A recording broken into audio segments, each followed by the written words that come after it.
Thank you for listening to The Luminous Mind, episode 63. The university that I attended, the motto of the university was, enter to learn, go forth to serve. But I've seen a change to where now I say, go forth to serve, and you will learn.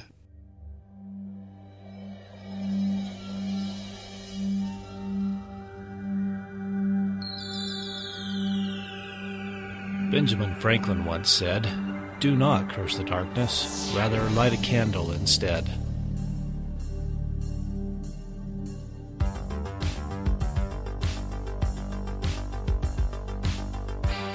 If you're ready to set your mind on fire, then prepare yourself for the Luminous Mind with your host, Rebecca Bowman.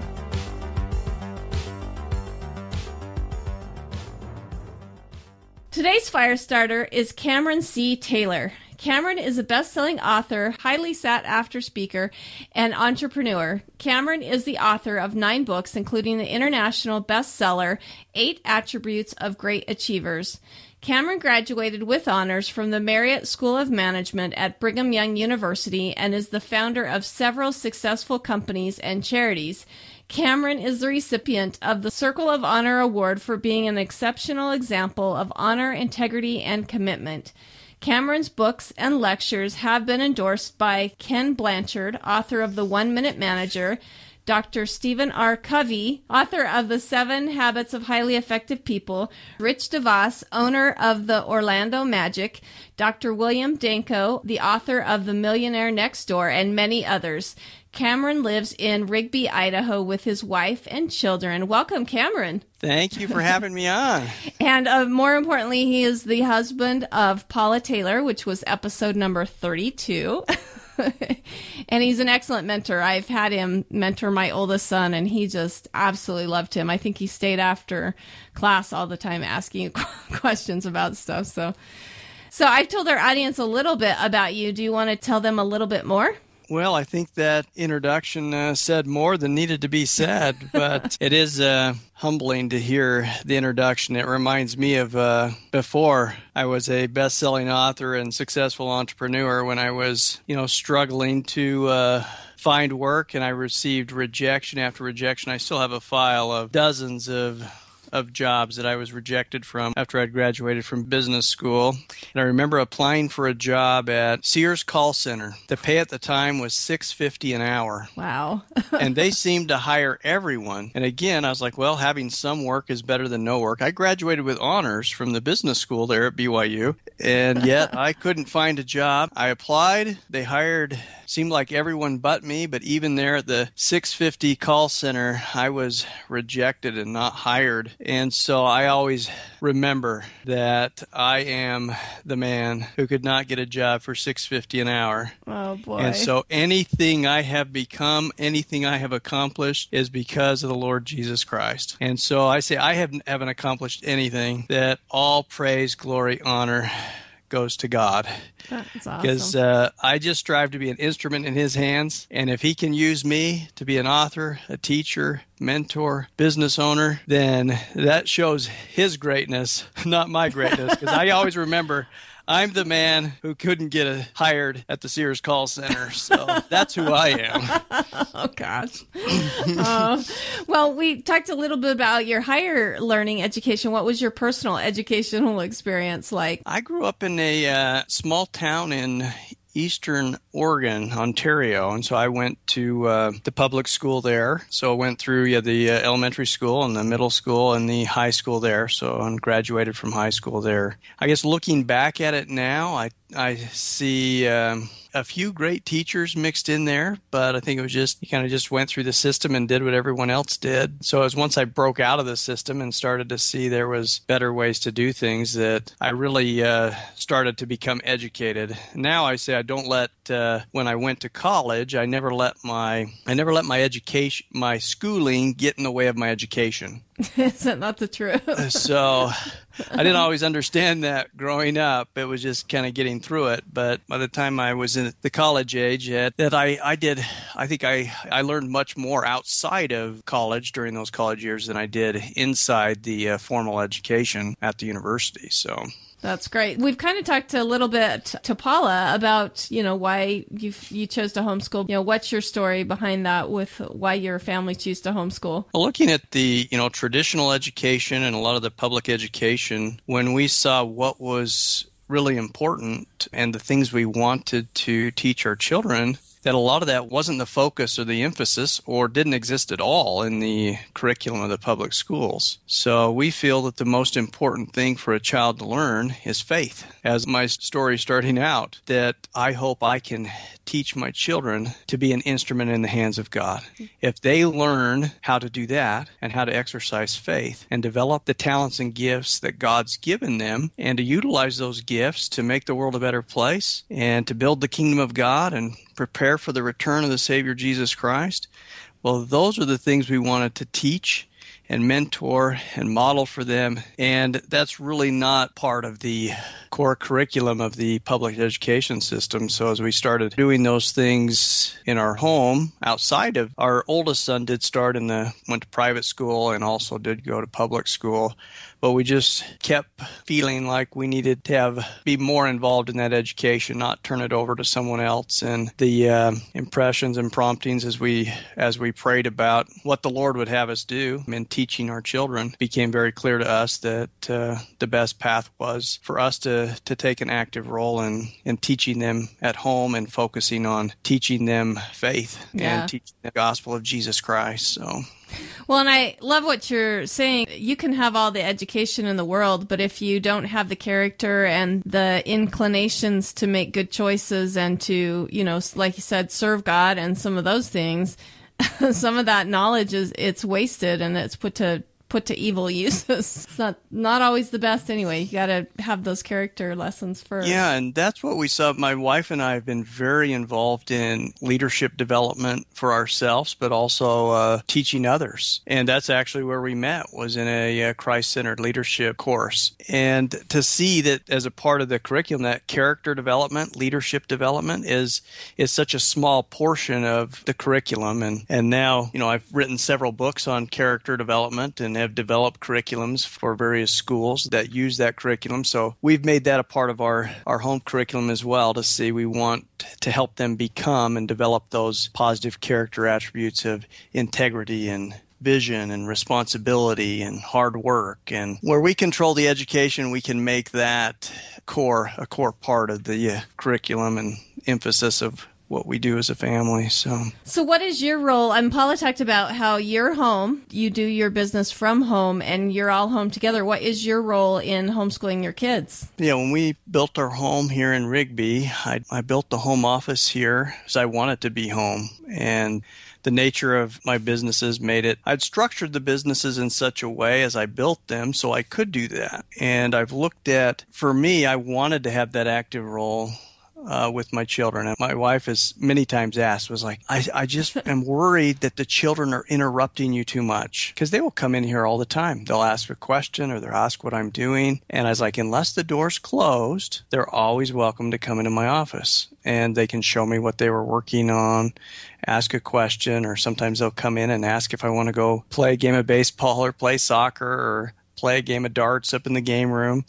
And so I'll go play with them, or they'll have a question about something they're working on, and I'll take a break and help them, and then I go back to work. But I've set it up that way intentionally because I feel my most important responsibility is that of a husband and father. That's more important to me than any of the roles I have in business and, other stewardships and responsibilities that I have. And so I tell my wife is I'd never worry about them coming in to interrupt me. That's what I want. I want to be involved and engaged, and we only have them for a short period of time. Yeah. I only have them till they're 18.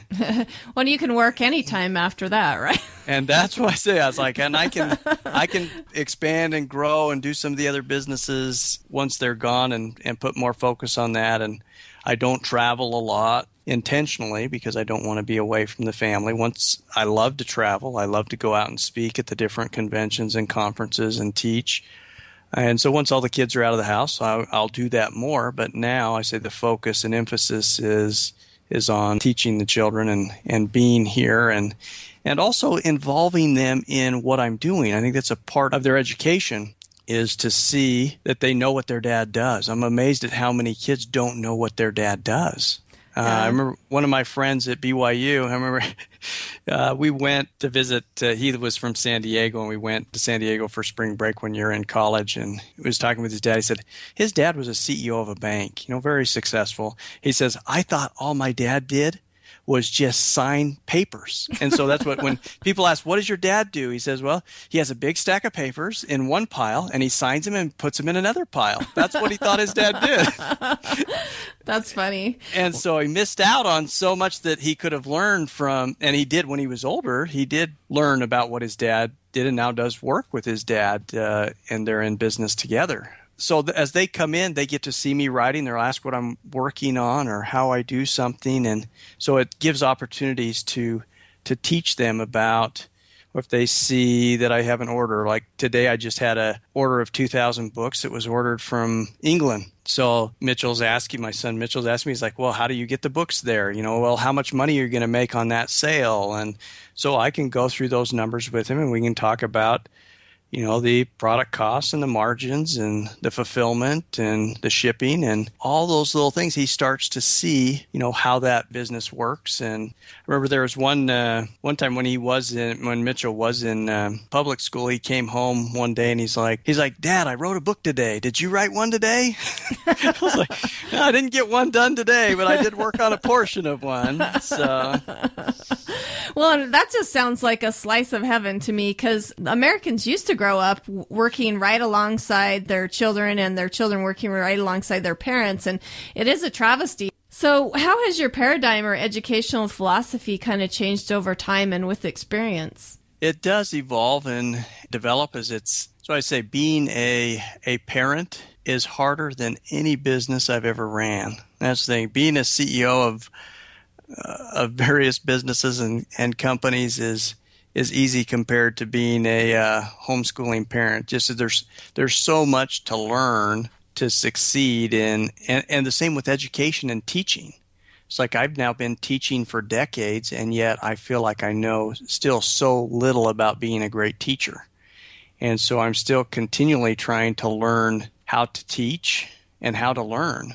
And I think that's a ongoing and lifetime process. And now seeing it as, I would say, one of the philosophies that's changed is the university that I attended. The motto of the university was enter to learn, go forth to serve. But I've seen a change to where now I say go forth to serve and you will learn.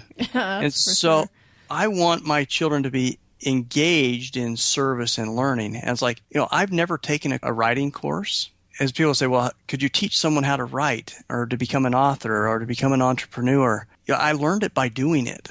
And my mentor and my teacher was the Lord Jesus Christ. So my philosophy in teaching, instead of trying to teach information, it's more about giving them opportunities to serve and build and create. And in that process, then also teaching them how to get divine inspiration and divine guidance. And when anyone comes to me to be taught anything, I was like, well, just go to God and cut out the middleman. Why come to me? I was like, all I'm going to tell you is, I can't tell you anything. I don't know anything. And I learned everything that I know and everything I've accomplished from God. So what I really need to teach you how to do is how to learn by revelation, to learn by inspiration, to learn directly from God. And so we've tried to adjust our education and our teaching to follow that model. It's fun now. My son, he comes in with different business ideas. As he sees what I do on an entrepreneur side, he's like, we said, well, could I start a business and build a business? And absolutely. Yeah. And we watch Shark Tank together, which he loves. And so he sees all these different business ideas, and then we talk about them and why they work, why they didn't work, how venture capital works, all those different questions that get sparked from that. Every week he comes in with some business idea, teaching them to have eyes to see. Opportunities are all around us. Start asking the questions of how you can make something better, or something, if there's a need, how you can fulfill it. And he'll come in with those ideas and we'll discuss them, and we may do some research to see what else is in the marketplace, and he learns from those principles. A simple story that I've used with him, and I have one of these staplers sitting on my desk. a entrepreneur. He was actually going to give a pitch to venture capitalists on his business, and his stapler jammed. And he tried to take the staple out, and it cut his finger, and he was bleeding. He got blood on some of his materials that he's going to be presenting to the venture capitalists, and he tried to staple it again, and it jammed again, and he got so frustrated and angry that he took the stapler and threw it against the wall, and it shattered. Oh, gosh.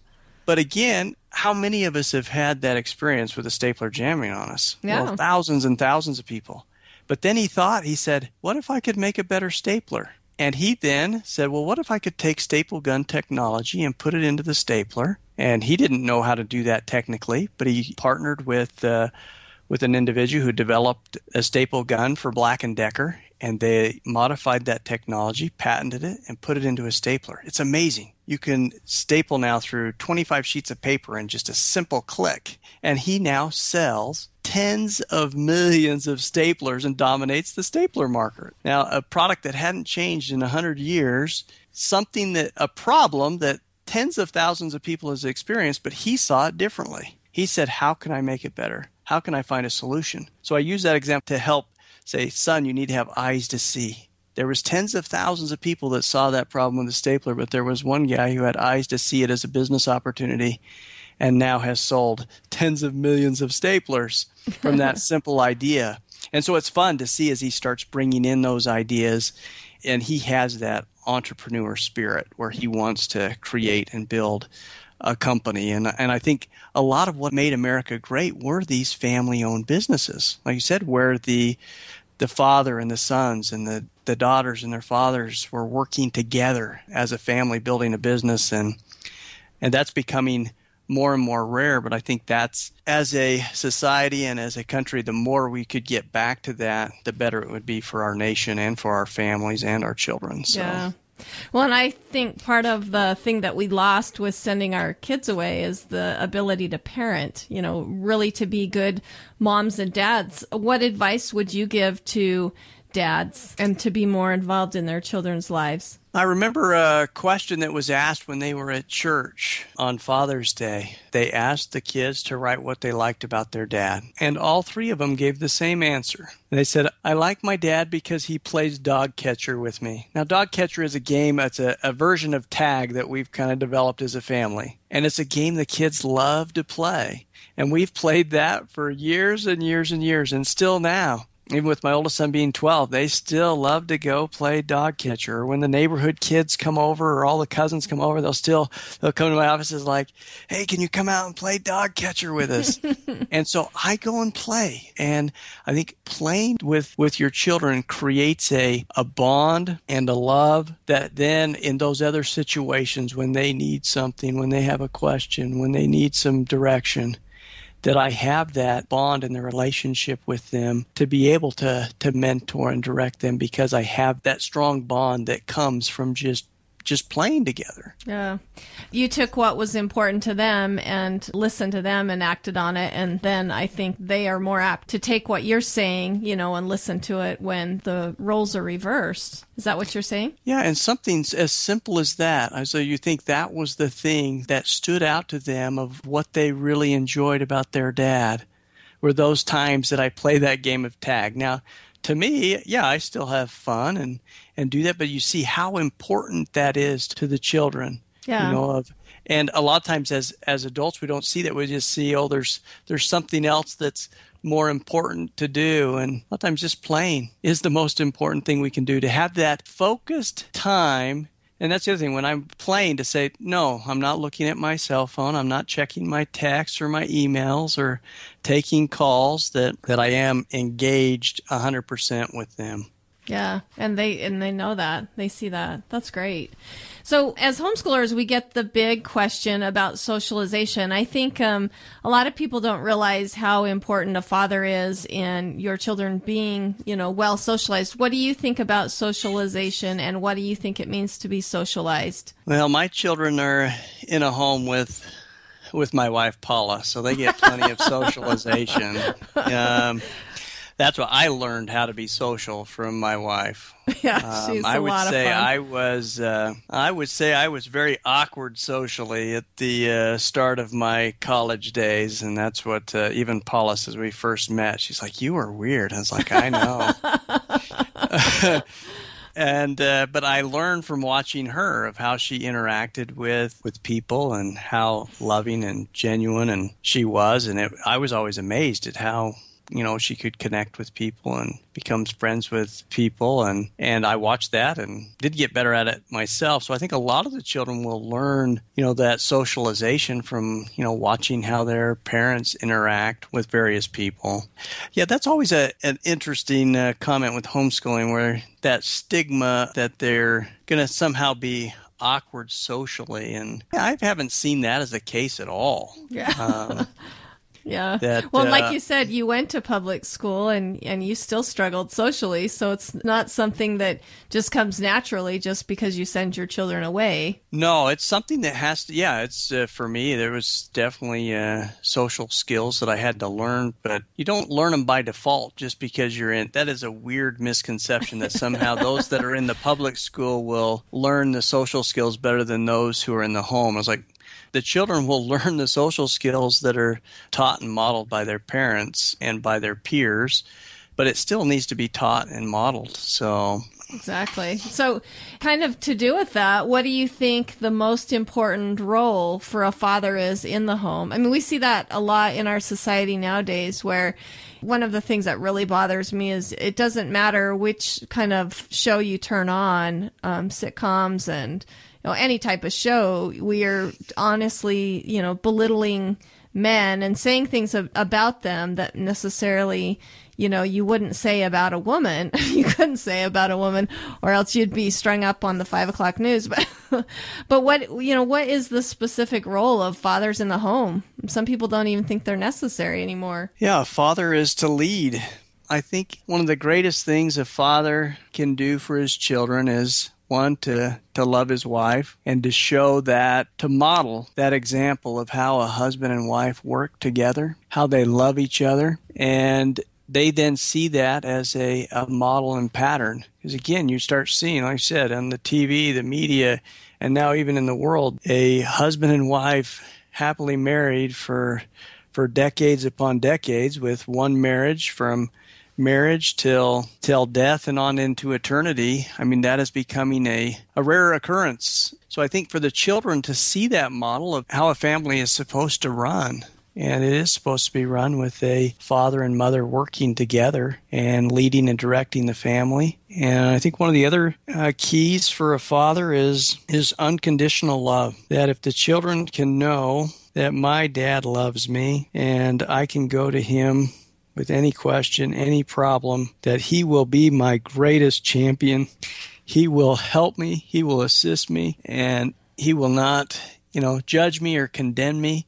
That regardless, that even if I did make a mistake, I know I can go to him. He will have his open arms of love and compassion and forgiveness and helping them to accomplish whatever it is they want to accomplish. I think as they have that relationship in view of their father, and in order to do that, then they need to hear the fathers need to, one, be engaged, play with the children, but they also need to express that love to their children. And I think sometimes it's easy to always be correcting or telling them what they can't do, or being the disciplinarian, which, there's times that those have their place. But if you're always telling your children what they can't do, a lot of people think that's constructive criticism, constructive. Yeah. But it really ends up just being criticism to the children in their ears. So. Yep. The one thing that we do as a family, that every night we have family prayer. So we kneel in a circle together. And after prayer, then I give each of the children a hug. And we'll embrace for, 5-10 seconds as we hold that embrace. And I tell them, I love you. And every night,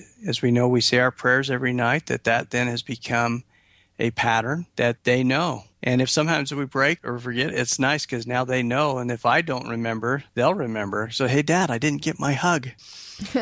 And that will continue. My oldest son is now 12, but that hug and embrace will continue till he's 18. And every time he comes home, even when he's gone, every time he comes home, he will be welcomed with an embrace. Or when he leaves, he'll be given that embrace from his father that he knows I love him unconditionally, and he'll hear it. So every day they will receive at least the one hug and the one I love you every night, after our family prayer. Yeah. I'm sure as you're home more often, with them all the time, it happens probably more than most. Yeah, I would recommend anyone, working from home is great. I'd never do it any other way. I had an office that I worked out of before we moved to Rigby.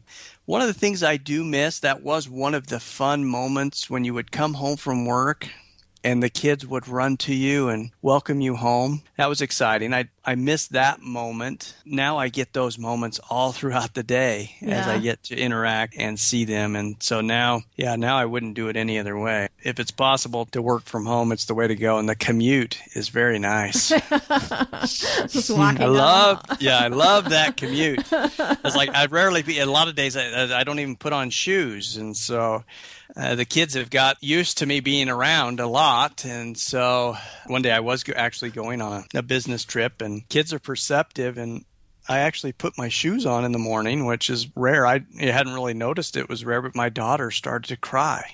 And I was like, "What's the matter, sweetie?" She's like, "You're leaving." I was like, "What makes you think that I'm leaving?" She's like, "You put your shoes on." And she's crying. I was like, "Yeah, I'm going on a business trip, but I'll only be gone a couple days." And even when I do business trips, I will take the most direct flights in and out. Oh, I did an event I was speaking at an event in Connecticut, and I took a red eye there and a red eye back. The person, when I checked into my hotel, I think I got into my hotel room. It was like 3 or 4 in the morning. I spoke at 10 the next morning. So I got a few hours of sleep, went and did my 2-hour lecture, and then I was out of the hotel and back to the airport by 2 o'clock to fly back. And the valet that took my car, he's looking at it. He's like, "Your car was only here a few hours." I was like, "Yep, I came, I did what I needed to, and I'm going back to my family." I'm done. And I did a trip once I went to New York, and I was gone less than 24 hours. Wow. I met with 3 CEOs in different parts of New York. I took a red eye there, red eye back. But I was gone less than 24 hours to go meet with the people I needed to in New York. Now, I'd love to take and spend more time at those places when I go with family. When we go with family, then we will extend out. We'll spend 1, 2, we'll spend all the time in the world there when the family's with me. But if it's just me going, I'd rather be home. No lonely meals or anything. So we talked a little bit about at the beginning some of your struggles, getting a job and stuff like that. What are some of the obstacles that you've had, and what have you learned from them? Yeah, I think some of the obstacles would be, life is meant to be difficult. And that's what I say. If you're not having challenges, if you're not making mistakes, then you're not working on hard enough problems. Yeah, you're not pushing yourself hard enough, maybe. Before we go on, let us take a minute and hear about our sponsors. Hello, Firestarters. It's Mark here. I know there comes a time each week when you listen to all the Luminous Mind podcasts that are available, and in a sad voice you ask yourself, what am I to do now? Well, despair no more. Just go to theluminousmind.net and start your free 30-day trial from Audible and download 2 free audiobooks. Now you can fill that downtime while you wait for the next Luminous Mind podcast with a great book from the world's largest selection of professionally narrated audiobooks. You can choose from over 180,000 titles, including new releases and bestsellers, and you can exchange any book you don't love anytime, no questions asked, with a great listen guarantee. So until the next episode, start reading and keep the fire burning.